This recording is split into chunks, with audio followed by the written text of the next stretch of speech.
Dans cette vidéo, je t'explique comment, à partir d'une petite ville sur le Tibre, est né l'un des plus puissants empires de l'histoire. Tu découvriras comment Rome a été fondée, est devenue une république, a produit des empereurs, et influence encore le monde aujourd'hui. Selon la légende, Rome fut fondée en 753 avant Jésus-Christ par Romulus. Lui et son frère Rémus avaient été élevés par une louve. Romulus devint le premier roi après avoir vaincu son frère.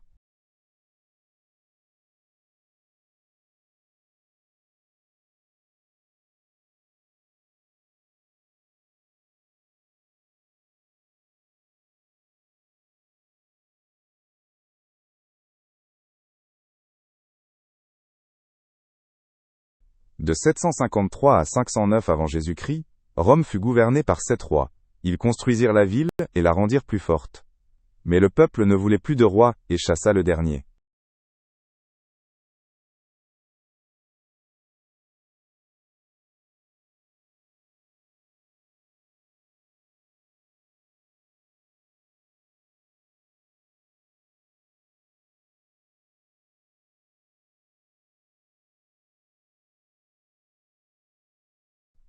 À partir de 509 avant Jésus-Christ, Rome devint une république, plus une monarchie. Les citoyens élisaient désormais des sénateurs et des consuls qui avaient le pouvoir. Était une époque avec plus de liberté pour les Romains.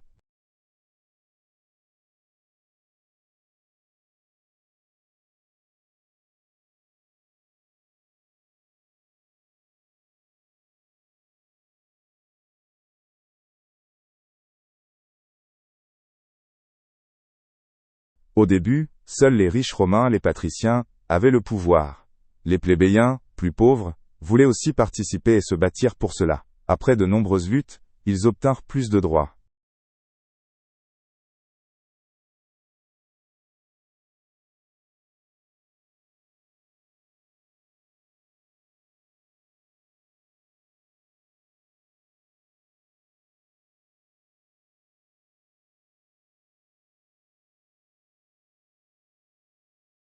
Au IVe et IIIe siècle avant Jésus-Christ, Rome conquit les autres villes d'Italie. Avec des soldats forts et des plans intelligents, Rome devint la puissance la plus forte de la région.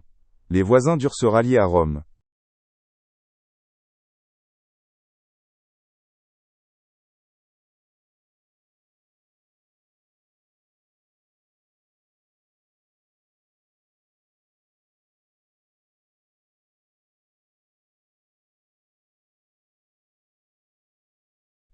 De 264 à 241 avant Jésus-Christ, Rome combattit Carthage, une puissante ville d'Afrique du Nord.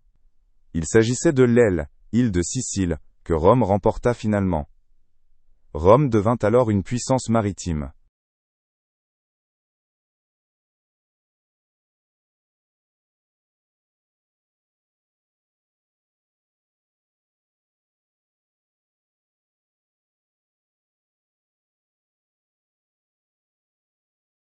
De 218 à 201 avant Jésus-Christ, une nouvelle guerre éclata avec Carthage. Le Carthaginois Hannibal traversa les Alpes avec des éléphants, mais Rome gagna quand même. Carthage devint plus faible, Rome plus forte.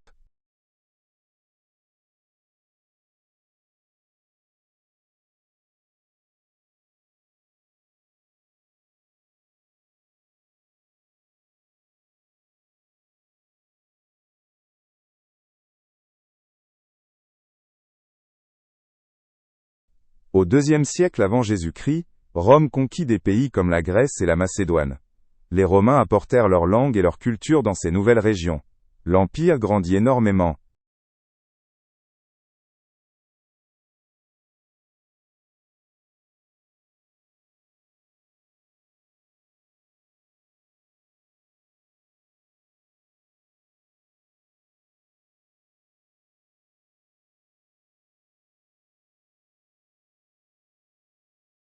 Au 1er siècle avant Jésus-Christ, la République connut beaucoup de problèmes.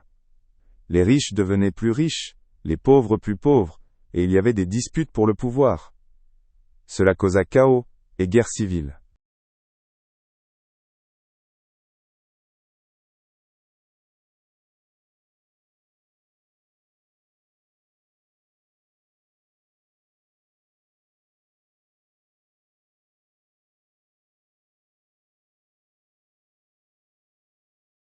Jules César fut un général et homme politique puissant vers 50 avant Jésus-Christ.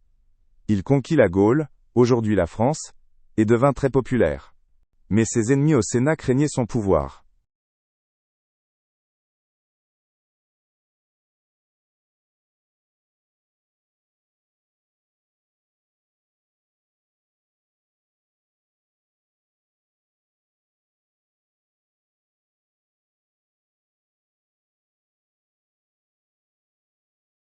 Le 15 mars 44 avant Jésus-Christ, César fut poignardé au Sénat. Ses opposants voulaient sauver la République, mais ce fut pire. Une nouvelle guerre civile éclata.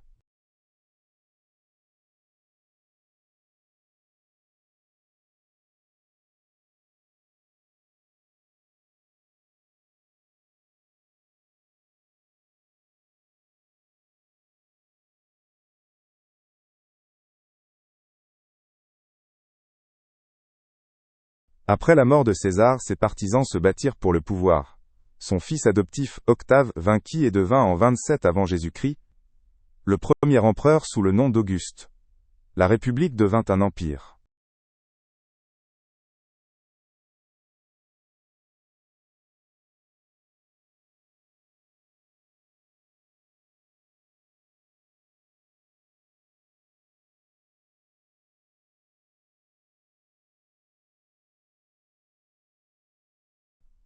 Sous Auguste commença une période de paix, la Pax Romana, 27 avant Jésus-Christ, 180 après Jésus-Christ.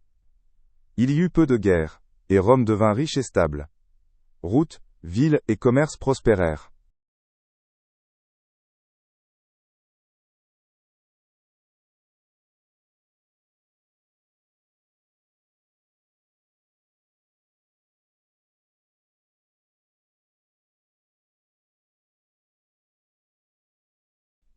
Après Auguste vinrent beaucoup d'empereurs, certains bons, d'autres mauvais.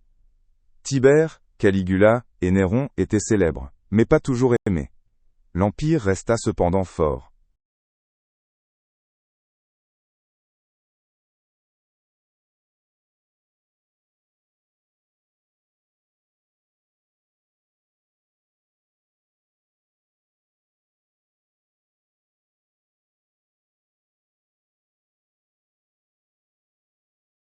Les Romains construisirent de belles villes, avec aqueducs, thermes et arènes. Rome même comptait plus d'1 million d'habitants. Était la plus grande ville du monde à elle, époque.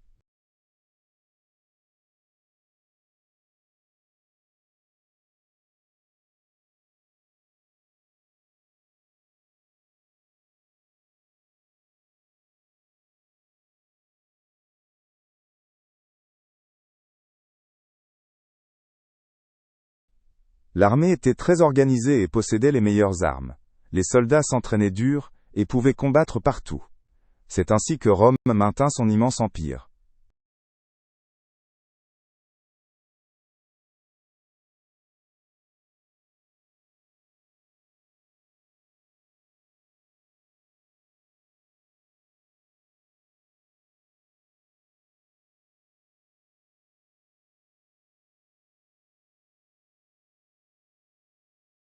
Les Romains croyaient en beaucoup de dieux comme Jupiter et Mars. Ils construisaient des temples et fêtaient des fêtes pour eux.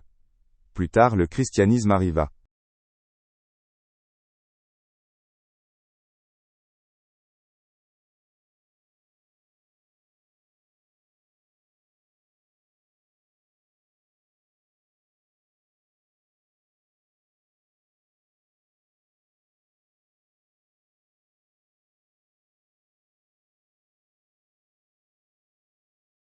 Au 1er siècle après Jésus-Christ, le christianisme commença dans l'Empire romain. D'abord, les chrétiens étaient persécutés, mais la foi devint de plus en plus populaire. Puis tout changea.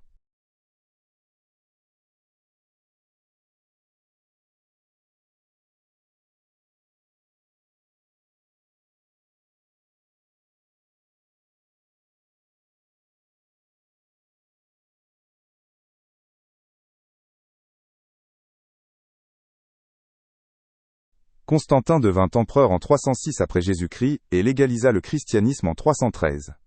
Il bâtit une nouvelle capitale, Constantinople, aujourd'hui Istanbul. l'Empire eut un nouveau centre.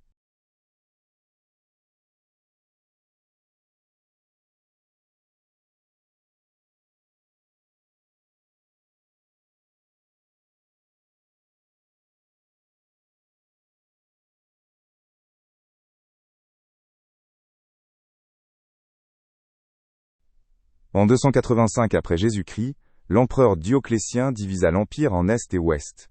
Il était trop grand pour être gouverné d'un seul endroit. L'Empire d'Occident avait Rome, celui d'Orient Constantinople.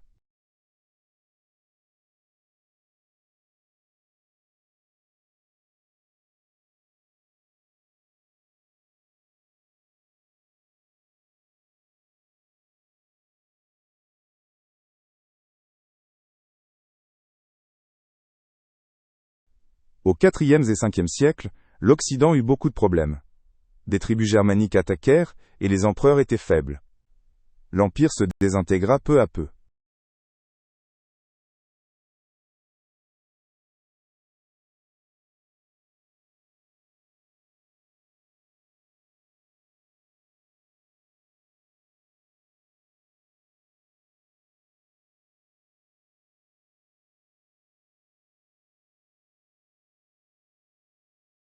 En 476 après Jésus-Christ, le dernier empereur romain d'Occident fut déposé. Des tribus germaniques comme les Vandales prirent Rome. Ce fut la fin de l'Empire d'Occident.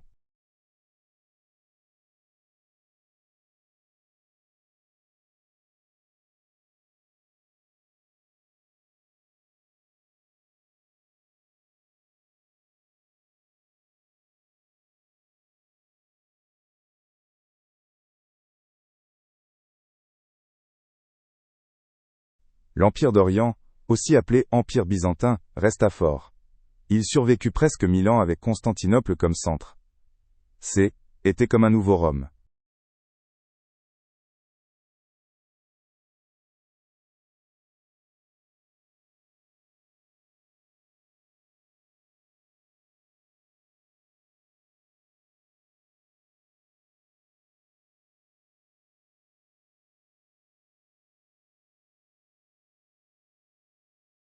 Les Romains inventèrent le béton, les routes et l'alphabet que nous utilisons aujourd'hui. Leur langue, le latin, se retrouve dans beaucoup de langues. Ils nous influencent encore.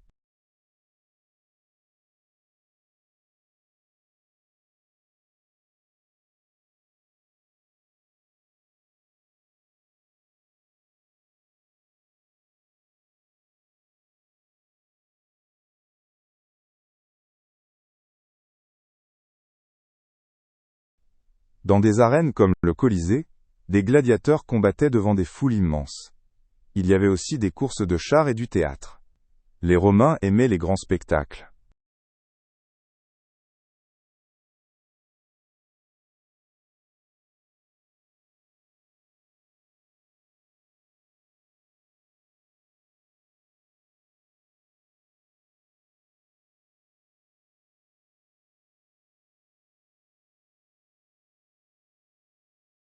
Beaucoup de personnes à Rome étaient esclaves et travaillaient dur. Ils venaient souvent des pays conquis. Certains pouvaient s'acheter leur liberté, mais quelques étaient rares.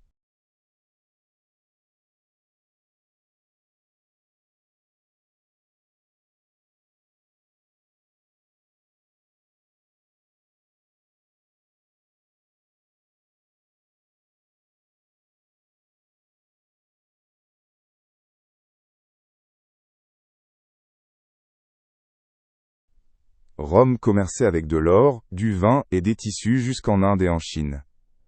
Les villes s'enrichissaient grâce à ce commerce. Mais tout le monde n'en profitait pas.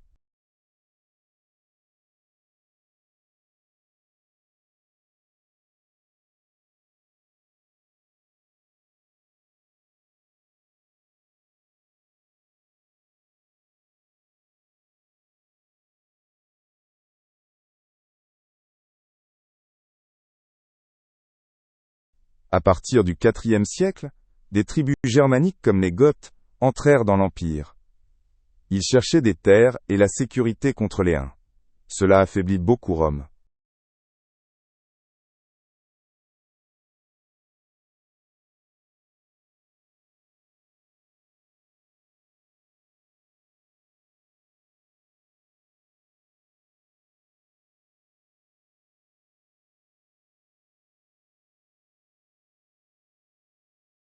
Après 476 après Jésus-Christ, l'Occident devint histoire.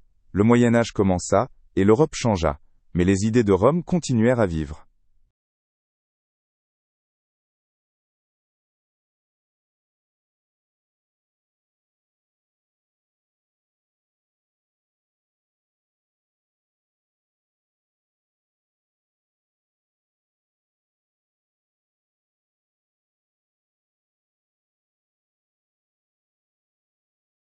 Aujourd'hui, nous voyons l'influence de Rome dans les lois, les bâtiments et les langues. Films et livres racontent leurs histoires. L'Empire romain est inoubliable.